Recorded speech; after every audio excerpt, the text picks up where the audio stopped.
What's up everyone, welcome back to another video. So today we are going to talk through my game week 7 preview. So we're going to go through, first of all, we'll just quickly recap on my team selection for this week, but then we're going to get in and talk about all your key questions that you've asked over on Twitter, over on YouTube as well, any key questions, as well as some discussion topics that are hot and in the sort of conversations that people are having on Twitter and YouTube and everything like that. So hopefully this is your one-stop shop to get everything answered and all the detail you need ahead of the game week 7 deadline falling on Saturday morning. So just before we dive into those hot topics, this is my team up on screen now and how I am lining up for game week 7. So Cancelo I've brought in to start over Ben White, but looking at the injury to Trent Alexander-Arnold, I feel that I will be having both Ben White and Cancelo in my starting lineup because I don't think Trent is likely to start game week 7. It feels like he'll be out for a couple of weeks, but that will actually mean he'll likely be back for game week 8 because there is an international break between game week 7 and game week 8. So I'm not particularly panicked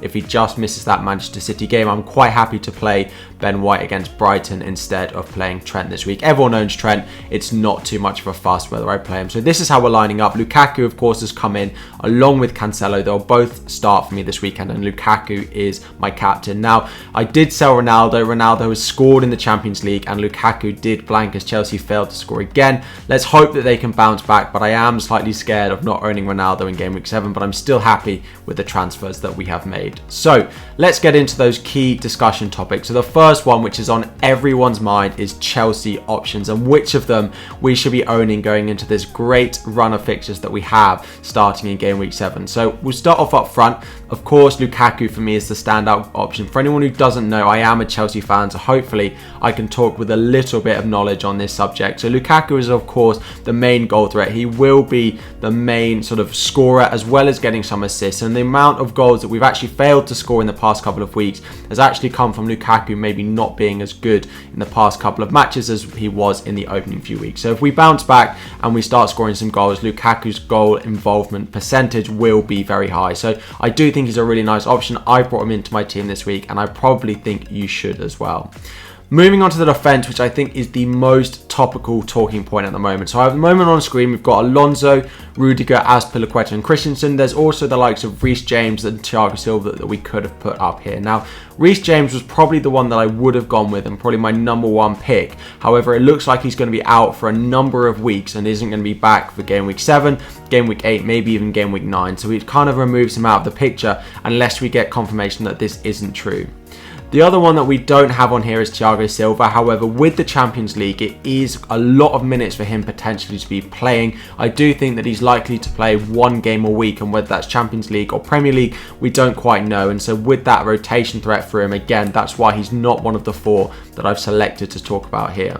So we've got Alonso and Rudiger to start off. So Alonso is the most explosive if he continues to start. The worry for me and a lot of other managers is with, for example, he went off at half time in the Champions League because he picked up a silly yellow card and then didn't look that great defensively as well. People forget that FPL points don't necessarily convert to good performances in real life, and I do worry that Ben Chilwell will start getting a few more minutes for Chelsea. Now, this could be that Chilwell plays the Champions League and Alonso plays all the Premier League games. This is a possibility, but it is just a bit of a concern, and whether you're going with him, it is worth bearing that in mind, that you have a strong bench to fill in for when Alonso does inevitably get rested occasionally.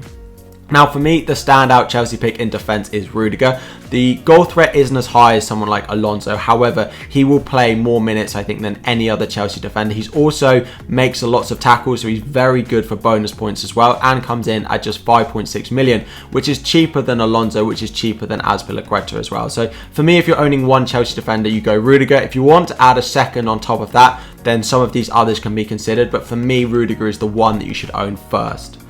Next up, we have Azpilicueta. So Azpilicueta got taken off early in the Champions League game against Juventus. He has looked a little bit tired recently. However, without Reece James playing at the moment, it does feel that Azpilicueta will be playing most weeks either at centre-back or at right wing-back. However, he is the most expensive of all those Chelsea defenders, so again, it is worth considering whether you really want to be spending that money on Azpilicueta or some of those Manchester City defenders who we will talk about in a minute could be better options. But I do think Azpilicueta is probably the second most nailed Chelsea defender.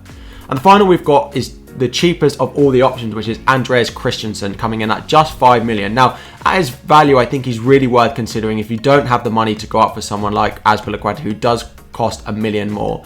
I personally think Christensen will start 2 of 3 games, maybe 3 and 4, because he's the only centre-back that can play across the whole of the back four. So at 5 million, he is definitely worth considering at his price. And actually, with the likes of Reece James being out, it does mean that Azpilicueta may play at wing-back, which means Christensen will likely be that right centre-back, or it could be Trevor Chalobah. But I think Christensen at his price is really worth considering as well if you don't have the money for someone like Azpilicueta or Alonso. Now, finally, just to wrap up, is the Chelsea midfield. And I'm going to start off by saying I don't think any of our midfielders, any of those Chelsea midfielders, are worth owning in FPL. 8.2 million for Havertz is potentially the one that I'd go with Mount potentially being back for game week 8 after the international break, or even game week 7, but I think that's a push. I just don't think enough of them will return consistent points and get consistent minutes at the same time.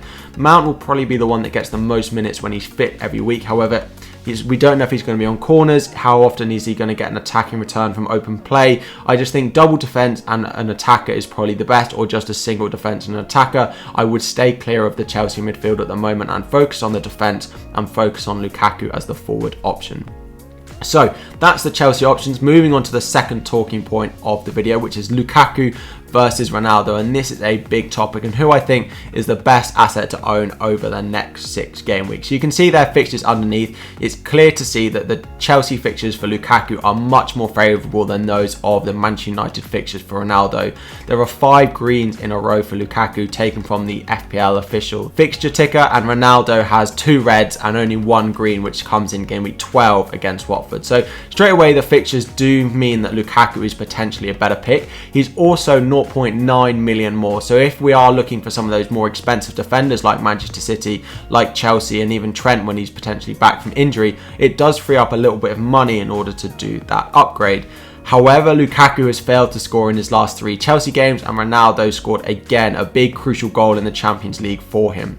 So I think they are both going to be great options for us this season. However, given that fixture run for me, and because of the transfer I have made this week, I would be making the switch to Lukaku. His stats haven't been as good as Ronaldo, and Ronaldo will continue to score points, I think. However, I just think the explosive nature of what Chelsea and Lukaku can do over the upcoming game weeks is why I would favour the Belgian over going for Ronaldo now. So I'm slightly biased as I'm a Chelsea fan and I have already made the transfer from Ronaldo to Lukaku. But for me, over the next 6 weeks, I think Lukaku is definitely the one that I would be going with. So that's the second talking point, Lukaku versus Ronaldo. Now let's talk on to the premium defenders, which again, a bit like Chelsea, is a hot topic. Now, we do have Trent potentially injured for game week 7, but he'll be back, I think, for game week 8 to play against Watford, and so I don't necessarily think he's worth selling and is always going to be involved in the discussion. Alonso, Rudiger are the 2 I've picked out from Chelsea, but as we mentioned, Alonso could be any of those other Chelsea defenders. And then we've got the Manchester City options here in Laporte, Cancelo and Diaz, who are the 3 that I would consider most out of these options. So I think going big at the back is definitely worth considering. Having at least 3 premium defenders is a viable option now, and is what I am transitioning to myself. The Chelsea defenders we've spoken about with their fixtures are great options. Now, Manchester City are the other ones. They've conceded just 1 goal this season in game week 1. Have now kept 5 clean sheets in a row, and it seems to be a Kyle Walker, Diaz, Laporte, Cancelo back 4 that is doing it for them at the moment. Now, Stones may come in for Laporte and Zinchenko may come in for Cancelo or Walker occasionally. However, that back 4 seems pretty nailed and they are performing so well. Now, they do play Liverpool in game week 7, so it is potentially worth holding off for them this week and focusing on getting that Chelsea defender into your team this week. However, from next week onwards, I would be favouring a double Manchester City defence over the double Chelsea. The likes of Cancelo and Diaz are much more assured to be playing every week, whereas when we spoke about the Chelsea options, there was a bit of doubt about who will be playing every week, who is the best option, and who will be getting the most points and returns, whether they share them, whether there's that rotation, everything like that. But with the Chelsea, with the Manchester City defenders, you've got Cancelo, Diaz, who look to be playing each and every week. So even though they are slightly more expensive with the price rises that Alonso has had, and Azpilicueta, for example, they're actually at a very similar price now. So I would be favouring that double Manchester City defence. But then also the likes of Trent, I still think is a great pick to own each and every week. That Liverpool defence for me is the 3rd best defence in the league behind Chelsea and Manchester City.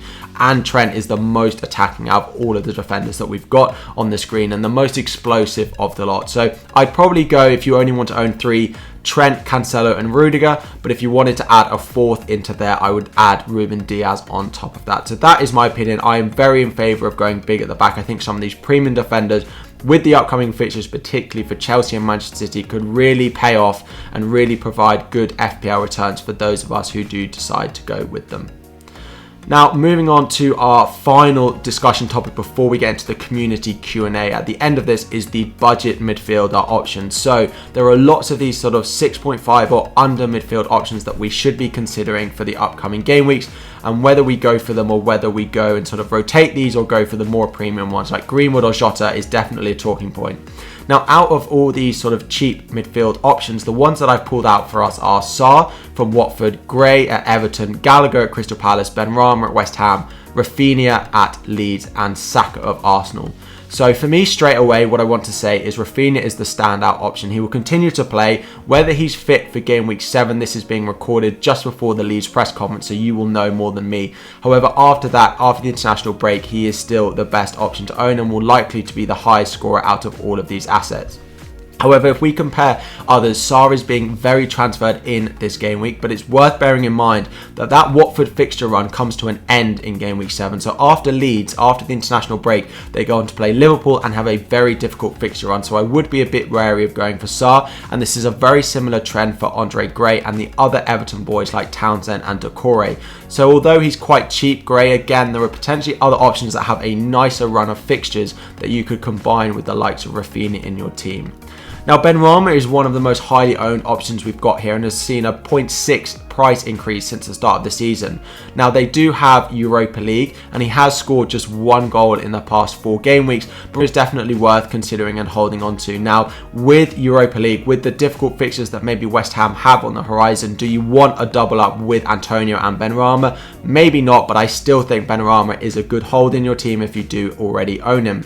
Now, the 2 that I want to talk about who I think will be good to bring in and start buying in our teams are Gallagher of Crystal Palace and Saka at Arsenal. So Gallagher has been the top expected goal scorer and top expected assister at Crystal Palace, and this is above the likes of Zaha, Ayew, Benteke, who have also had minutes, as well as Edouard. Gallagher is the cheapest of all these players as well. So 5.7 million. They also have a nice run of fixtures coming up as well, better than those that Sarr and Gray have got. So if you're considering bringing in one of those really cheap options like Sarr, Gray, Gallagher, then the Crystal Palace man in Gallagher is definitely the one I'd go for. He's good from open play and is also taking some set pieces for them as well. And finally, we've got Saka. Now, Arsenal seem to be turning a corner, particularly from a defensive point of view, conceding just 1 goal in the past 3 matches, but they seem to be also scoring some more goals, as they have done in all their last 3, and scored 3 against Tottenham in game week 6. So Saka comes in at 6.2, and for me, he's the standout attacking pick. Smith Rowe is cheaper, however, there will be rotation with Pepe. Aubameyang up front is too expensive. Odegaard I don't think will get enough attacking returns. So for me, Saka at 6.2 is 100% the one I'd be going with. For me, without Europe, he'll be playing almost every week. At 6.2 million, he's a really nice option.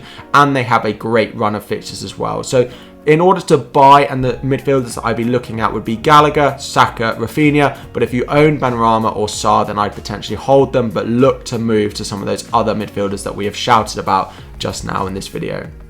So with that in mind, let's move on to the all-important Game Week 7 captaincy before going into those community questions. So for me, the 2 standout options, of course, are Lukaku and Ronaldo. So they've got Southampton and Everton at home, and if you own either of these, they should be your captain for this week. I think they are the most explosive and the most reliable assets this week. However, a few others that are worth considering if you're looking for a slightly differential captain. Rafinha, if he is fit. Watford at home is a great fixture. Watford can't seem to keep a clean sheet to save their life, and with the injuries that they've got, Rafinha seems to be the only one that wants to put the ball in the back of the net at the moment. Now, Antonio seems to be Mr. Consistent. Although he's slightly cheaper, he is returning points and FPL points at the rate of any of the other premiums, and playing a Brentford team that conceded 3 goals in game week 6. Not quite characteristic for Brentford, but I think Antonio is good for a few more returns as well. The only concern is that he and Vardy do play Europa League football during the midweek of game week 7 before the deadline, so there is slight risk about them being a bit more tired and going into opponents who have had a full week of rest. However, Antonio and Vardy particularly have been on great form. Vardy is now the joint top goal scorer in the Premier League, has a Crystal Palace team who have looked okay in some games and not so good in other games. So I do think Vardy as well, if you do own him, is a really nice option. Although we have seen this season that home captains have probably paid off a little bit more than you have away from home. So for me, Lukaku and Ronaldo are the two standout options, but those three at the bottom are probably the other options that I'd consider going with. And I'm on Lukaku this week, but between the two of them, it is a complete coin toss. So finally, now let's do some of those community Q&A questions, some of those key questions that you guys are asking about your teams. Make sure you are following me over on Twitter and subscribed on YouTube so you get a notification when I go asking for these questions, so you can get your questions answered and the ones that are most important to your team. But hopefully there's something in there for everyone. So the first one we've got comes in from Vedant Kanan, who asks, Leeds continue to have great fixtures. Is anyone worth owning on top of Rafinha? So it seems to me that Bamford is unlikely to play in game week 7 and their defence has looked absolutely dreadful. So the quick answer to this is I think Rafinha is the only one that I would consider owning. Once we have Bamford back, I still think he's a really nice option up front. However, we don't quite know whether he's going to be fit yet for game week 7, but game week 8 he should be back. Now their defence has a lot of injuries at the moment, so if you own Ayling, he's fine to hold for the upcoming fixtures. They still have a nice run, but I would bench him if you can, because I don't think they've looked very good defensively at all, and I think there are much better options that you could potentially look at from other teams at the same price, likes of Duffy, the likes of the Wolves defenders, the likes of Livramento. You've got other cheaps like Danny Rose potentially at Watford in there as well. So for me, I wouldn't go buying anyone else from that Leeds team that is apart from Rafinha, and the defenders I would particularly stay away with. If you own Ayling, hold him, but the others I would potentially look to sell. Next up is, would you do Ronaldo to Lukaku, which was asked by John Hanley. So thank you everyone for sending in your questions. I would say if you don't have any other transfers to do and you have 2 free transfers like I did and you need the money, then it's great. I wouldn't do this for a hit, and if you can save a transfer and own Ronaldo this week, I would probably do that as well. I had to make the transfer because I wanted to free up that money in order to go and buy a defender which I knew was going up in price and sell a defender I knew was going down in price. So I have gained a bit of value here, but I probably wouldn't do this transfer unless you have a bit of a luxury in the number of transfers you do. If you have just one transfer, I would roll it and just keep Ronaldo for this game week. Next up, another key question that I know is being asked a lot comes in from Randomus, who asks, Greenwood, Torres and Jota, is it time to sell these mid-price mids? So Greenwood has blanked in a couple, Torres seems to have lost his place, and Jota is now competing with Firmino. So it's worth, if we start with Jota, Firmino is back and he hasn't been called up for Brazil duty, so which means he should be available for both the next 2 games. He came on in the Champions League and scored twice. Now Jota has looked really good, but he hasn't been clinical with his chances, and Firmino has put away chances that he has got. So I would be worried owning Jota. Greenwood I still think is number 1 to start over Sancho each week. Now again, their fixtures are becoming slightly more difficult, so you can hold him for the short term, but it is worth considering looking at some of those cheap midfielders that we spoke about who could be better options than Greenwood this week. And the final one is Torres. Now, they have a nice fixture run from next week. However, with Foden back, with De Bruyne back, with the likes of Mahrez playing well, Jesus, there is so much rotation that he will start one in the next few games. Of course, I think he will, but it's just too much of a rotation risk for those matches he doesn't play. So for me, Jota is probably a slow sell. You can hold him if you think he's going to start one in the next 2. Torres is a definite sell, and Greenwood is a short-term hold for me out of these 3. So Greenwood hold, Torres definitely sell, and Jota, if you don't have anything else to do, you can sell, but if you do, there are more priority transfers to use. The final one we've got is Gopesh Vid, who was asked, with Trent likely to miss game week 7, should we sell him? So this is a question that I got asked so much. So we spoke about a lot of those premium defenders. So if you do look to sell him, those are the options that I'd be going with. So I spoke, actually, he's only really likely to miss game week 7 from the information we have at the moment. And game week 8, they play Watford, and then they play Manchester United, and they've got some good fixtures after that. I don't think I would be selling Trent unless you really have an injury crisis in your team and you need to sell him in order to get one of those Chelsea defenders in at the moment. For me, he's a hold. He's missing Manchester City at home. I think if you're selling him just because he misses this fixture, how many points do we really expect him to get this week? Probably not that explosive. So I wouldn't go selling Trent this week unless you really have to. And if you do, those premium defenders that we spoke about earlier on in the video are definitely the ones that I would go in and buy.